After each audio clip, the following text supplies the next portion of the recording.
안녕하십니까? 뿌리 깊은 나무는 흔들리지 않는다. 오늘 제 6번째 시간, 예수님은 어떤 일을 하셨는가, 이런 주제로 우리가 함께 말씀을 살펴보겠습니다. 지난 시간에는 우리가 예수님을 믿을 수 있는 근거,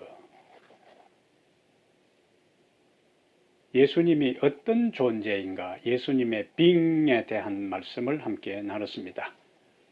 한번 기억을 더듬어서요. 우리가 예수님을 믿을 수 있는 것은 그분은 완전한 하나님이시며 완전한 사람이시다.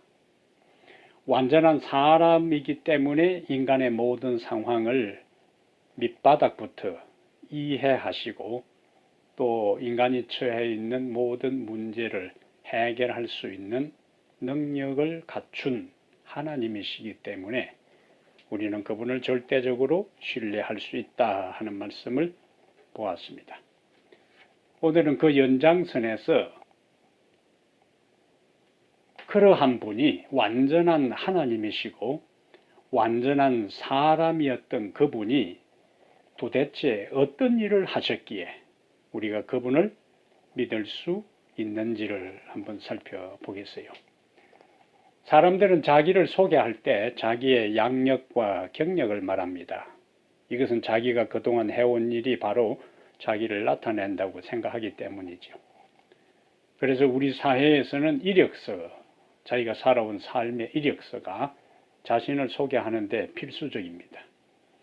그래서 우리가 어떤 사람을 제대로 알고 파악하기 위해서는 그가 무엇을 해왔고 지금 무엇을 하고 있는지를 알면은 그 사람의 인생 여정을 통해서 이 사람은 내가 사귈 만한 사람이다. 신뢰할 만한 사람이다. 아니면 경계해야 되겠다. 아니면은 관계를 맺어서는 안 되겠다. 이러한 판단을 하게 되지요. 그 근거가 뭐냐? 어떤 삶을 살아왔느냐? 어떤 일을 해왔느냐가 이 사람과의 관계에 대한 중요한 기준이 된다는 거죠.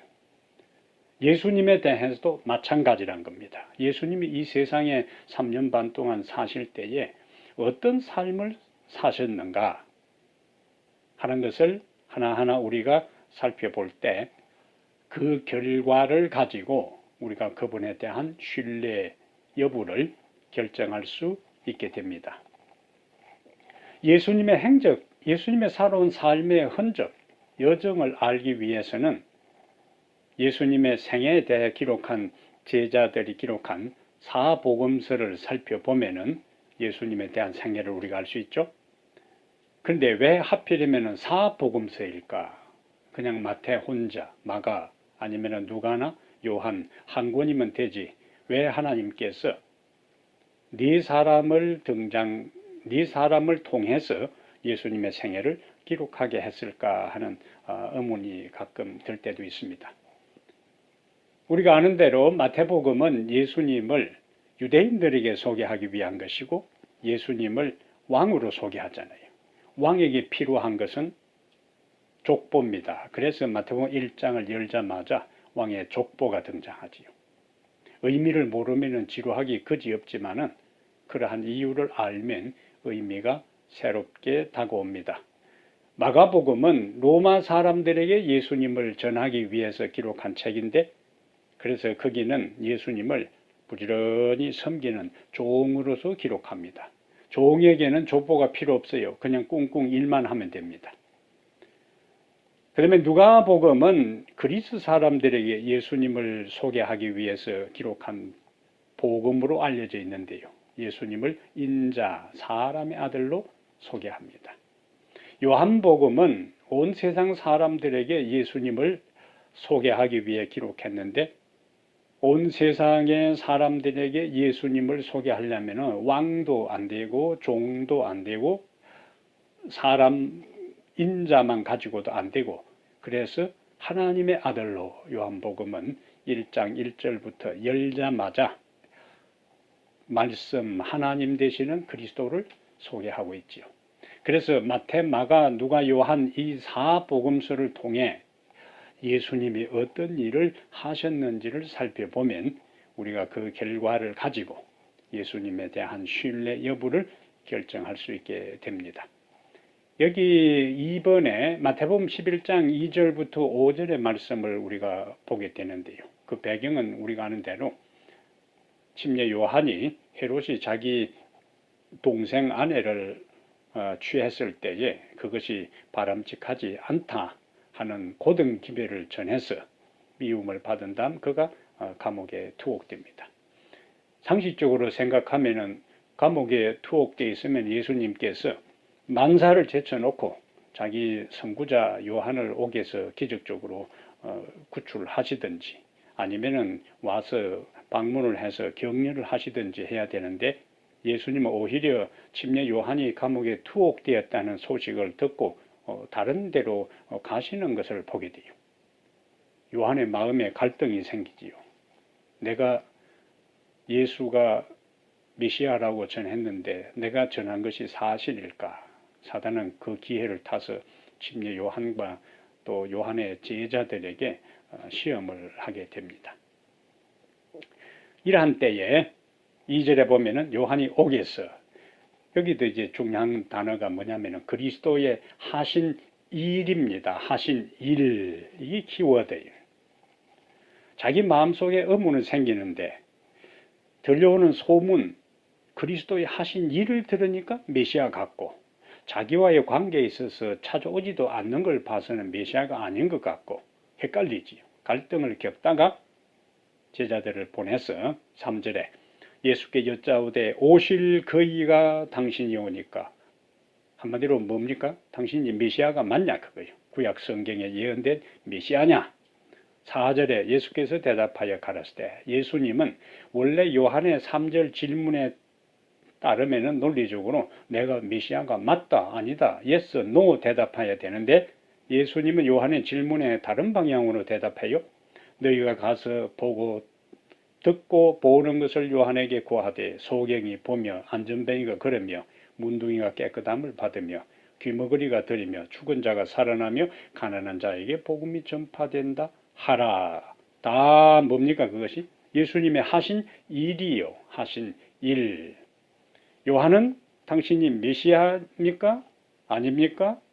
우리가 다른 메시아를 기다려야 됩니까? 할 때 예수님은 자기가 하신 일을 이야기했어요. 왜? 요한이 제자들을 보낼 때도 요한이 옥에서 그리스도의 하신 일을 듣고 예수님은 요한의 마음을 꿰뚫어 보고 자기가 하는 일을 통해 간접적으로 바로 메시아라는 사실을 요한에게 확신을 심어주게 되지요.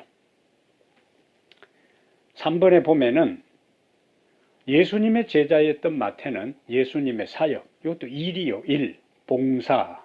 오늘 계속 우리가 염두에 두어야 할 키워드는 어떤 일을 하셨는가. 그걸 염두에 두고 본문들, 성경 구절들을 살펴봅니다. 마태복음 4장 23절에 예수님의 사역, 예수님의 봉사, 지상생애 동안 하신 일의 핵심적인 것 세 가지가 나오죠. 가르치는 것과 복음을 전파하는 것과 병과 모든 약한 것을 고치시는 것. 예수님의 삼중 사역입니다. 이것이 예수님이 하신 핵심적인 일이에요.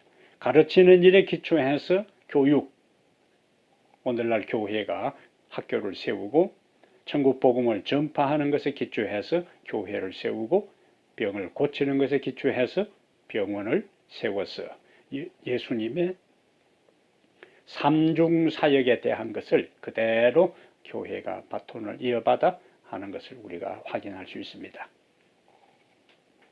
그 다음에 이제 베드로는 예수님과 함께 3년 반 동안 그의 공중사역에 동참하고 협력하다가 4번에 예수님의 제자 베드로는 예수님의 생애를 어떻게 요약했는가. 예수님의 생애를 베드로는 사도행전 10장 38절에 한 구절로 딱 요약합니다. 하나님이 나사렛 예수에게 성령과 능력을 기름 붓듯 하셨음에 왜 하나님께서 성령과 능력을 예수님께 주셨는가? 그가 두루 다니며 선한 일을 행하시고 또 나오지요. 선한 일. 그다음에 마귀에게 눌린 모든 사람을 고치셨으니 이는 하나님이 함께 하심이라. 예수님의 생애에 대한 선한 일을 행하셨어요. 그런데 문제는 4번과 5번이 이제 충돌합니다.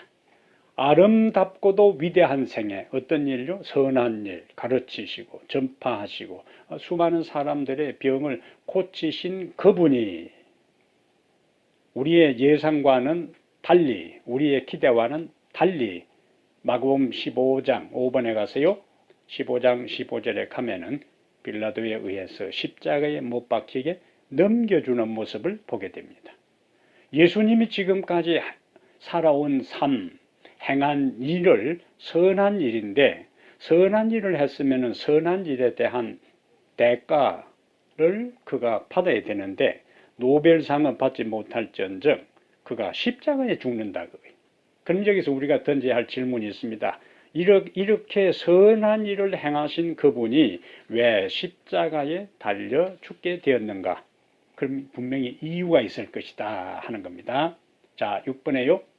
예수님의 죽음은 그러면은 어떤 의미가 있는가? 이거는 충돌을 일으키는 거예요. 그가 행한 선한 일과 십자가에 죽는 것은 충돌을 일으키는데, 충돌을 일으키는 그 일이 그러면 왜 일어났는지를 우리가 성경에서 살펴보는 거예요.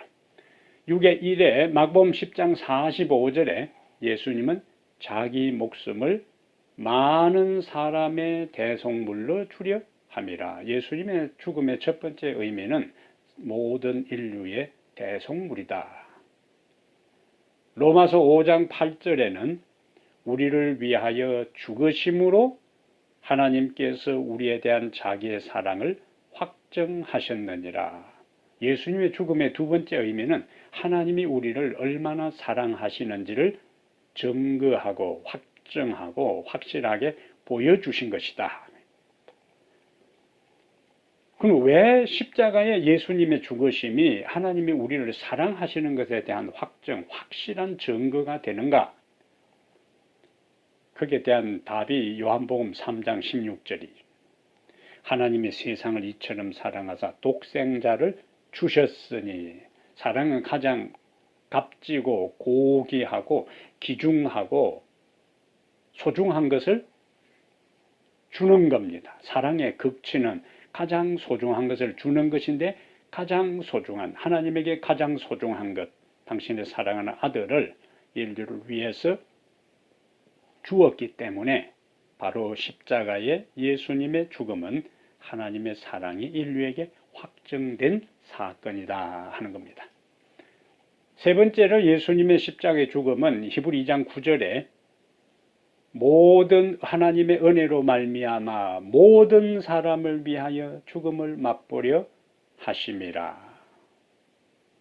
모든 사람을 위하여 죽음을 맛보려 하심이라 하는 것이 위에 말은 대속물이 되는 것이고, 하나님의 사랑을 우리에게 증거하기 위해서 죽음을 맛보고 죽음을 경험하게 되었다.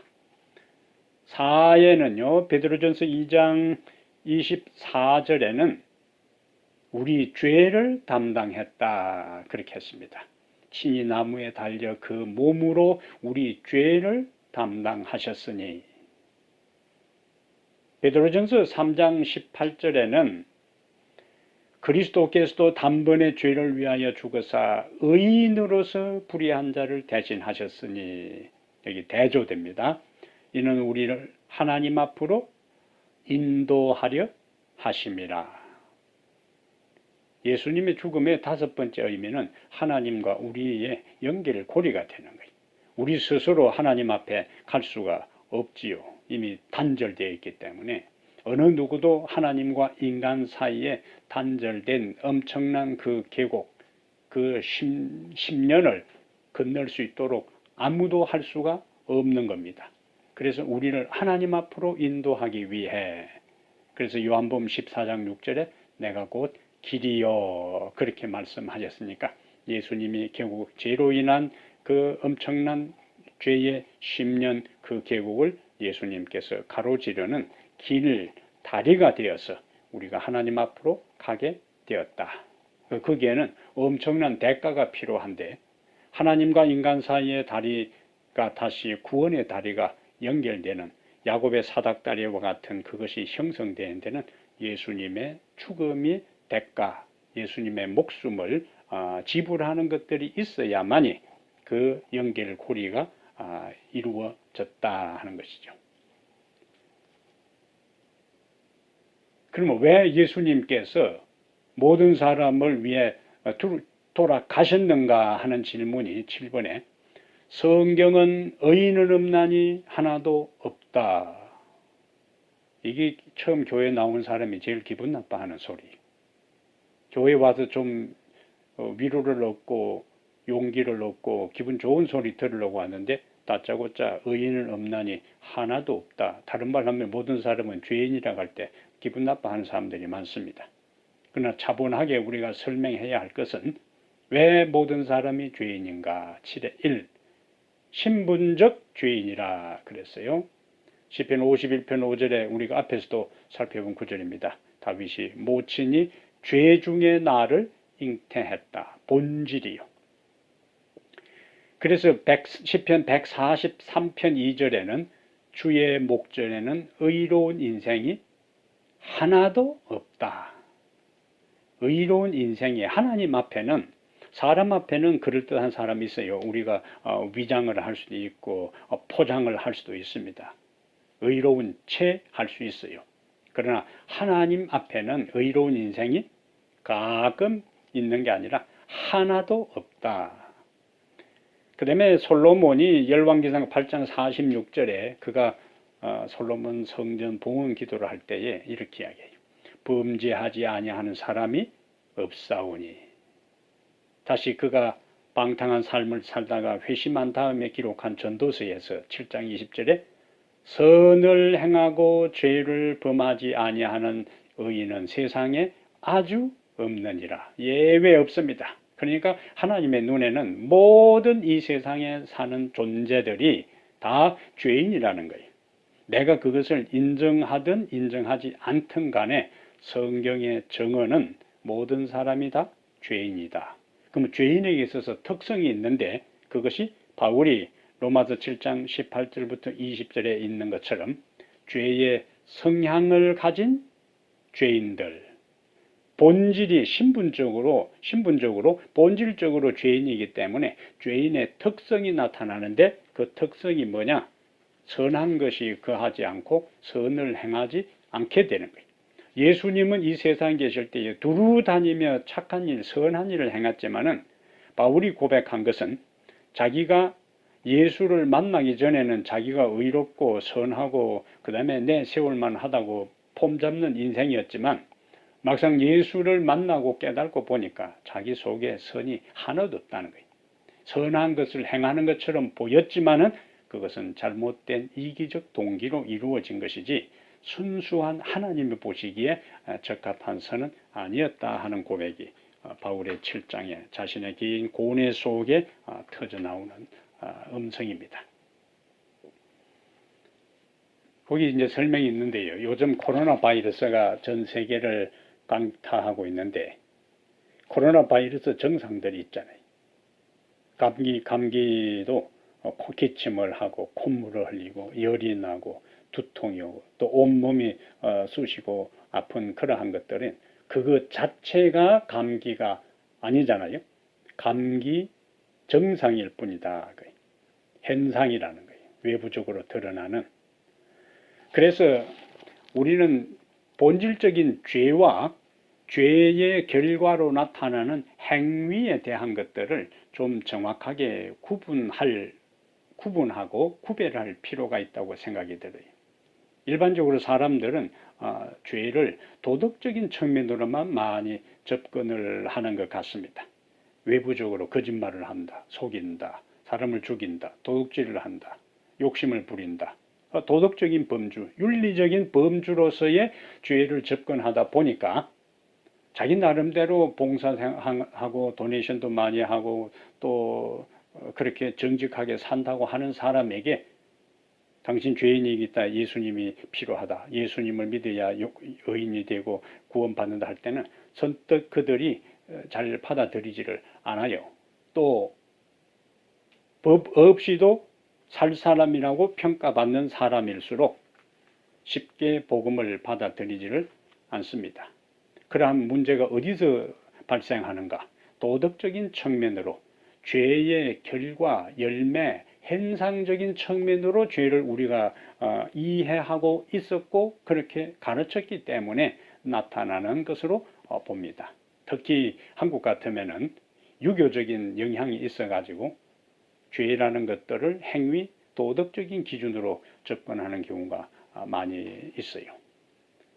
근데 성경은 죄라는 것들을 행위, 앞에서 우리가 본 것처럼 행위적인 그 결과를 가지고 죄라는 것을 접근하는 것이 아니고 본질적으로 우리의 근본이 하나님께 불순종함으로 하나님과 분리되어서 하나님께 대항하고 하나님 앞에 없는 존재, 비존재, 분리되어서 하나님께 대항하고 불순종하고 없는 존재가 된 그러한 인간들을 죄인이라 했다는 거예요. 존재론적으로 근본이 하나님께 분리됐다는 거예요. 생명이 없는 존재예요.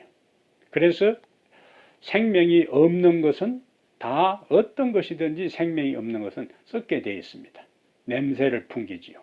그래서 우리가 이 세상의 다양한 형태, 일반적으로 우리가 생각하는 죄를 범한다 하는 그것은 그러한 죄를 범해서 인간이 죄인이 되는 것이 아니라 하나님과 분리된 하나님의 생명과 단절된 존재이기 때문에 그런 행위가, 그런 행동이, 그런 죄의 정상이 자연스럽게 나타난다 하는 것으로 볼 수가 있습니다. 그래서 죄의 행위, 열매, 정상, 현상을 죄라는 관점보다 왜 그러한 현상이 나타나는가, 그런 열매, 그런 행동이 나타나는가, 하나님과 분리된 비존재, 죽은 존재이기 때문에 그런 현상이 나타난다 하는 것으로 정리를 하면 좋겠습니다. 8번에요.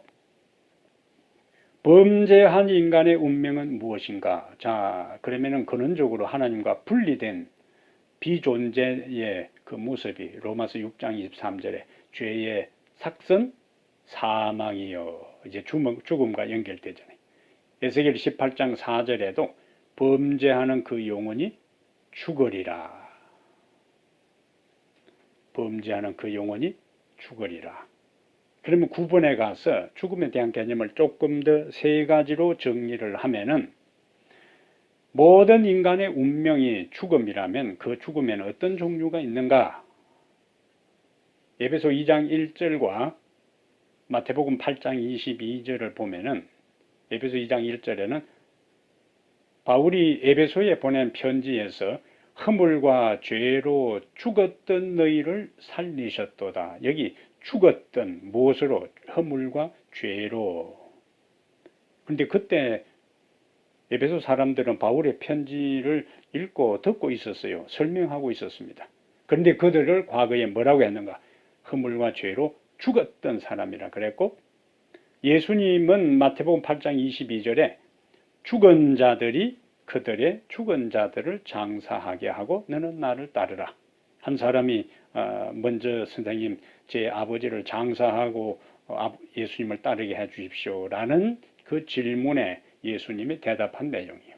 그럼 여기 죽은 자들이 그들의 죽은 자들을 장사하게 하고 너는 나를 따르라 할 때 처음에 말하는 죽은 자들은 영적으로 죽은 자들이고 그들의 죽은 자들을 장사하게 할 때는 우리가 일반적으로 생각하는 그 죽음, 실제적인 죽음입니다. 그래서 죽음의 세 개념 가운데 첫 번째 죽음은 영적인 죽음이죠. 영적인 죽음. 이 측면에서는 이 세상에 아담의 후예된 모든 사람들은 그들이 예수님을 받아들이기 전에 하나님의 눈에는 다 죽은 자들이에요. 그래서 비존재예요. 없는 것과 마찬가지입니다. 그 다음에 두 번째 죽음은 이런 영적으로 죽은 자들 뿐만 아니라 예수를 믿는 사람, 믿지 않는 사람, 차별 없이 모두가 다 죽는 것. 히브리 9장 27절에 한 번 죽는 것은 사람에게 정하신 것이요. 이게 보통 우리가 이해하는 실제적인 죽음이에요. 죄의 결과, 우리가 보편적인 죽음이라 그러죠. 일반적인 죽음, 첫째 죽음입니다. 여기는 그리스도를 믿는 사람이나 악인들이나 하등의 차이가 없습니다. 이 개념이 분명해야 우리가 다른 사람이 교회에 와서 예수 믿는 사람이나 안 믿는 사람이 다 죽는데 뭐 구태여 꼭 예수 믿을 필요가 있느냐, 이런 질문을 할 때 우리가 정확하게 영적인 죽음과 실제적인 죽음, 이거는 죄의 결과다, 이는 보편적인 현상이다 하는 것을 설명해 줄 필요가 있습니다. 그 다음에 9의 3, 세 번째 또 다른 죽음의 개념이 계시록 20장 14절 15절에 둘째 사망 나오지요. 둘째 사망, 천년기 끝에 이르러 오는 둘째 사망. 여기는 둘째 사망은 죄의 형벌이라 하는 거예요.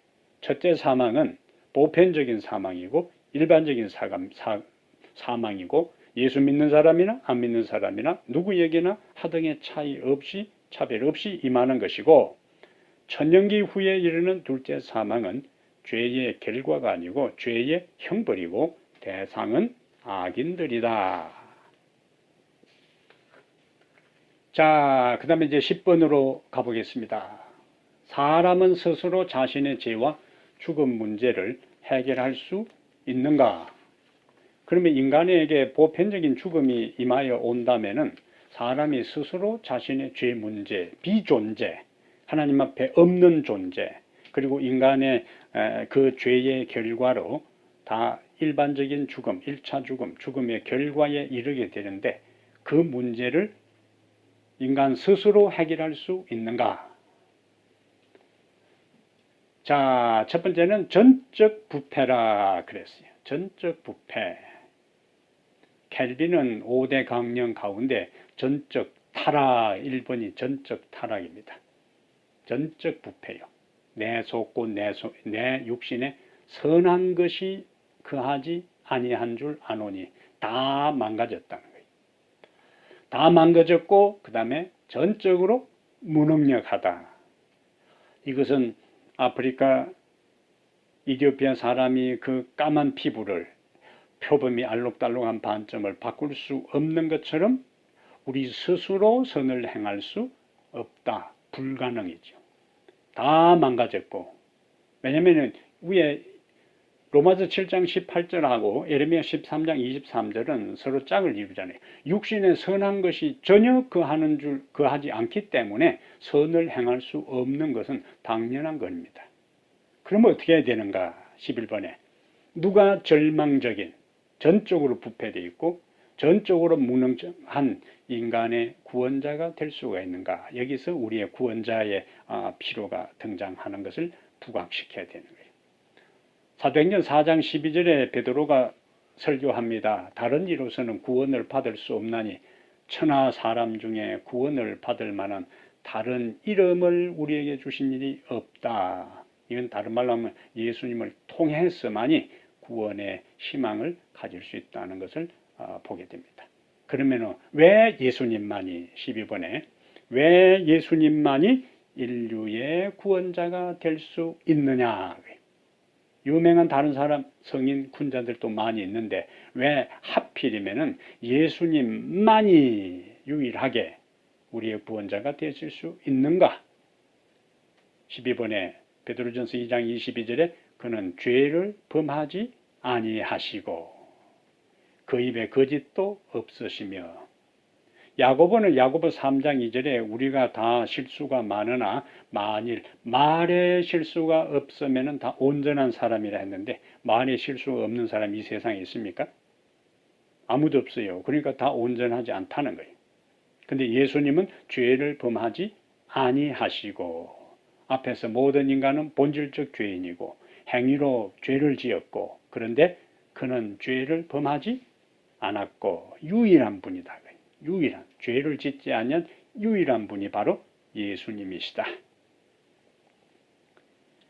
자, 그러면 죄를 범하지 아니한 유일한 분이시라는 것이 예수님이신데, 예수님의 십자가를 전후해서 예수님과 십자가에 예수님과 관계되는 사람들의 입을 통해 예수님이 죄를 짓지 않으신 분이라는 사실을 하나님께서 의도적으로 부각시킵니다. 여기에 하나님의 신비한 뜻이 있어요. 십자가로 향하는 그 모든 과정의 중요한 역할, 예수님이 십자가의 죽음과 관계되는 중요한 역할을 감당했던 사람들의 입으로 예수님이 죄가 없다 하는 사실을 고백하게 만든다고요.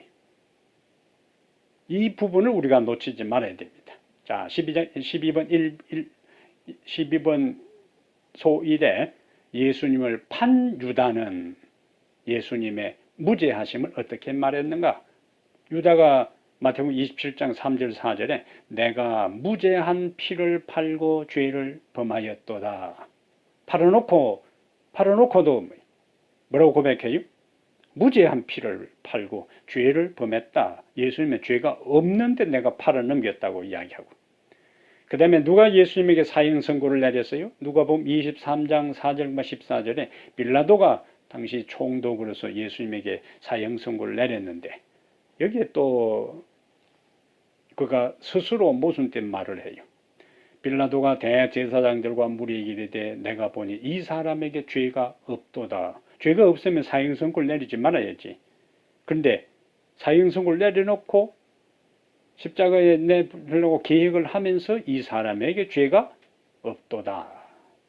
그 다음에 강도 중 한 명이 처음에는 똑같이 예수님을 비난하고 조롱하고 네가 하나님의 아들이면 우리를 이곳에서 내려서 네가 하나님의 아들이면 증명해 봐라 하다가 깨우친 다음 다른 동료에게 이야기합니다.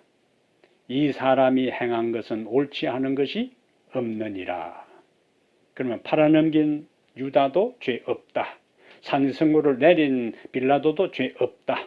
같이 십자가에 죽어가던 그 사람도 예수님은 죄 없다. 거기다가 예수님의 십자가 처형 현장 지휘관 백부장이에요.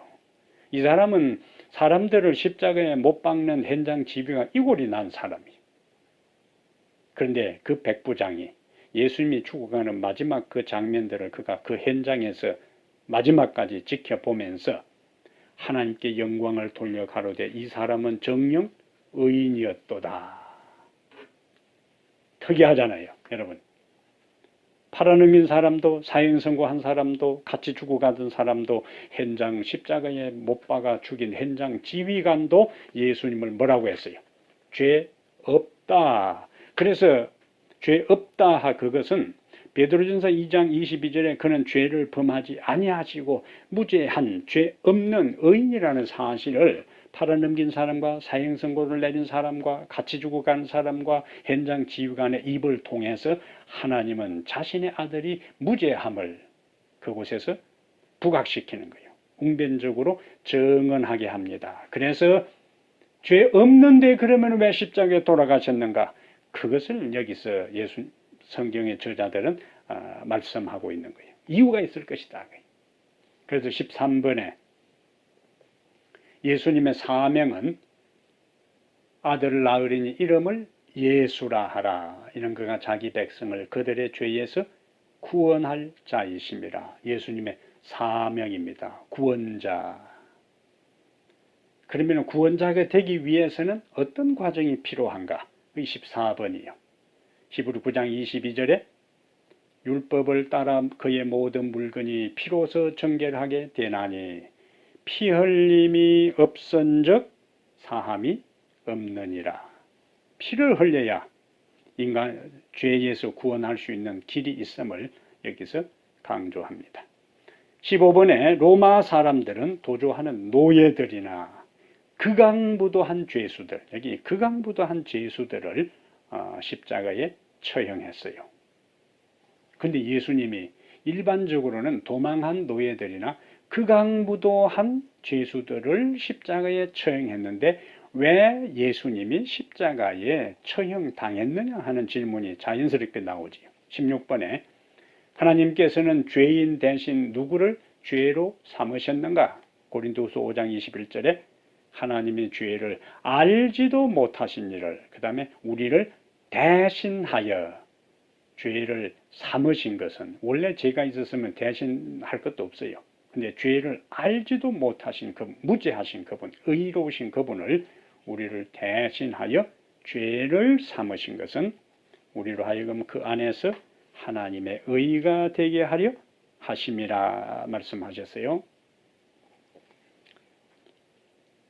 자, 그러면 예수님이 어떻게 우리를 대신해서 하나님 안에서 의가 될 수 있고 구원을 받을 수 있는가? 그러한 것들을 이 소돔과 고모라 사건을 통해서 간접적으로 우리는 대속의 원리를 발견할 수 있어요. 17번에 악인이 의인 때문에 용서를 받는 십자가의 원리가 창세기에는 어떻게 나타나 있는가? 창세기 18장 26절에 여호와께서 내가 만일 소돔성의 가운데 의인 50을 찾으면 그들을 위하여 온 지역을 용서하리라. 그래서 나중에 기도 끝에 몇 번까지 내려가서 몇 명까지요? 10명까지. 자, 그러면 10명만 있으면은 소돔성을 멸망시키지 않는데 그 소돔성 나머지 사는 사람들이 멸망하지 않는 것은 누구 때문에? 10명이 있으면은 나머지가 10명 때문에 의인 10명 때문에 안 죽을 수 있다.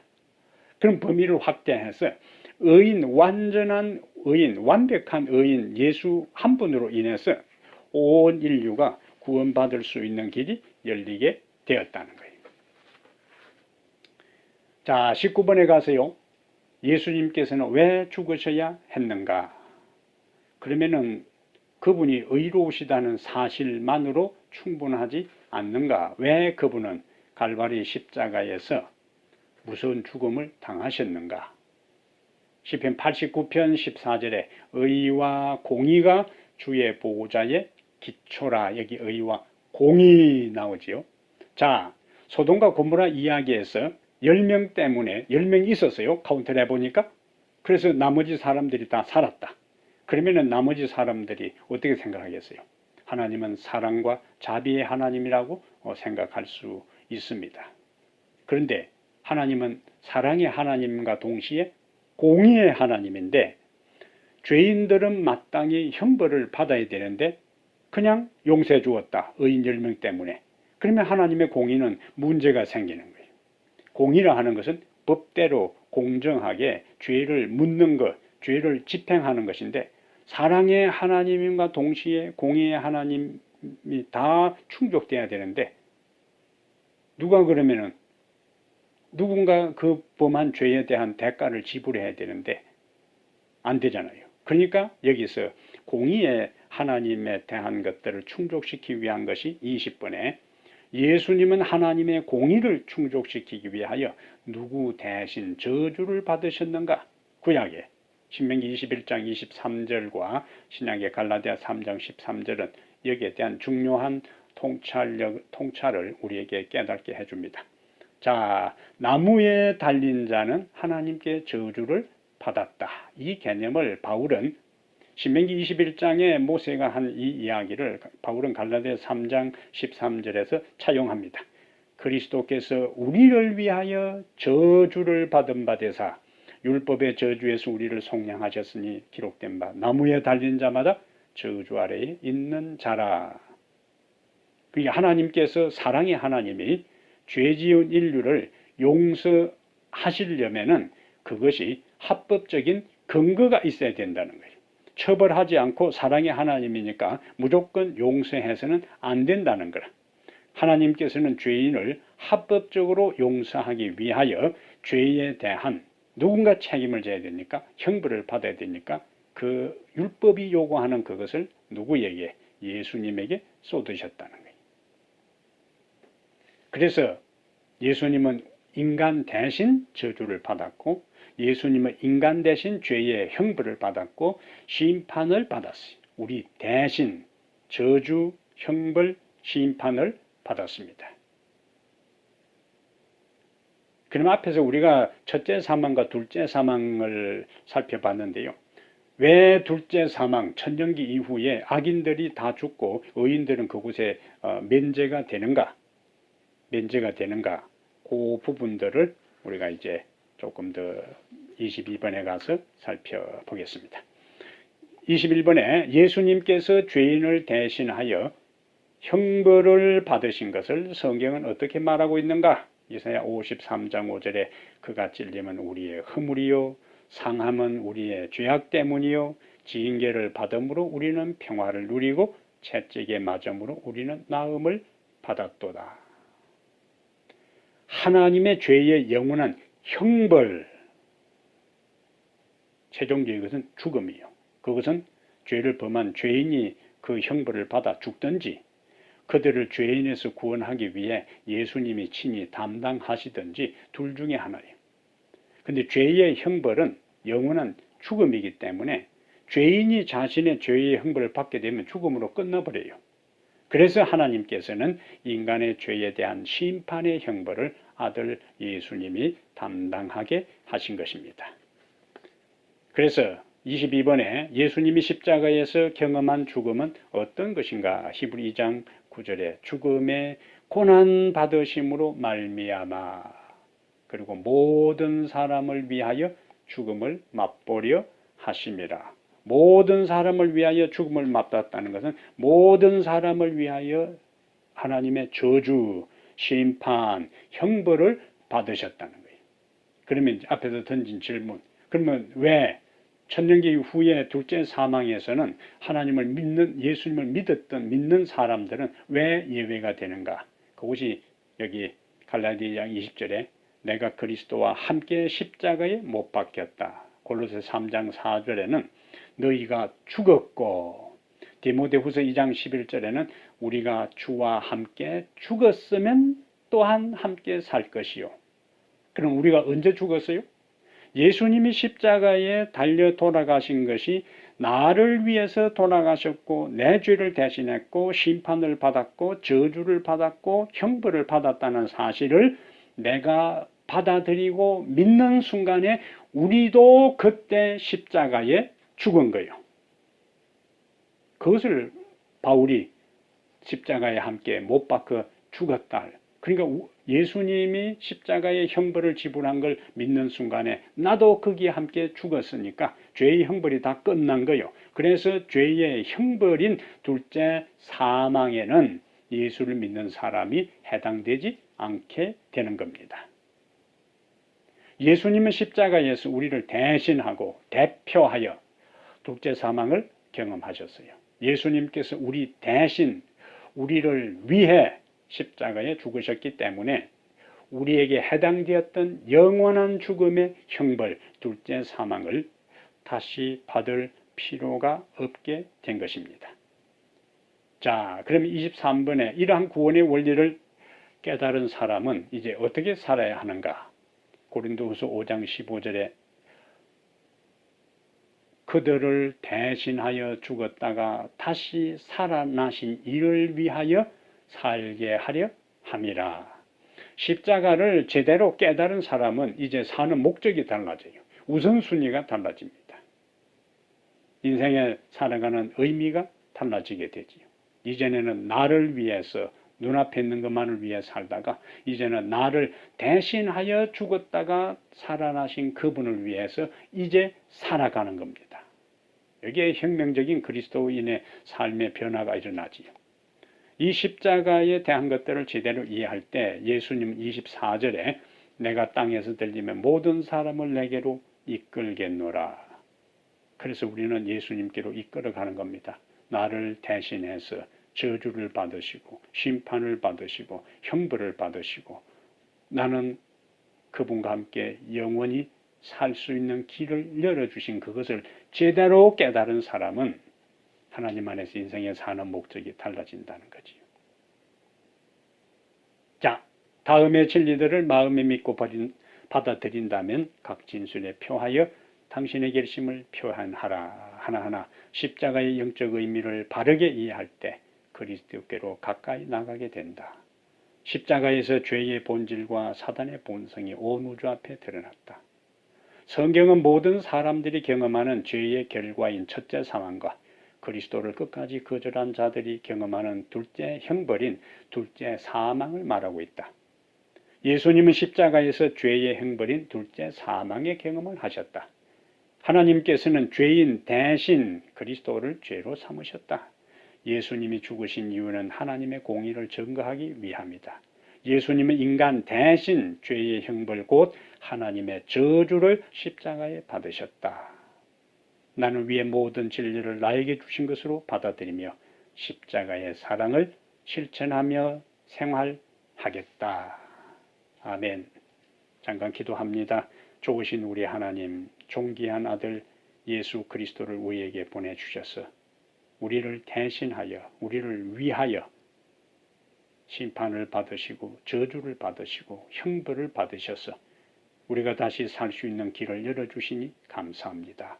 십자가가 하나의 이론으로 끝나지 않게 하시고 우리의 가슴을 울리고 마음을 울리고 감동이 되어 주님께로 더 가까이 이끌림을 받게 하시며 우리의 삶의 우선순위와 목적과 생애의 모든 계획들이 이제는 하나님을 위하여 그 아들을 위하여 사는 것으로 변화되게 해 주시옵소서. 예수님 이름으로 기도합니다. 감사합니다. 다음 주에 나머지 과목 제7과 여러분들과 함께 다시 만나겠습니다. 한 주일 동안 주님 안에서 평안하십시오. 감사합니다.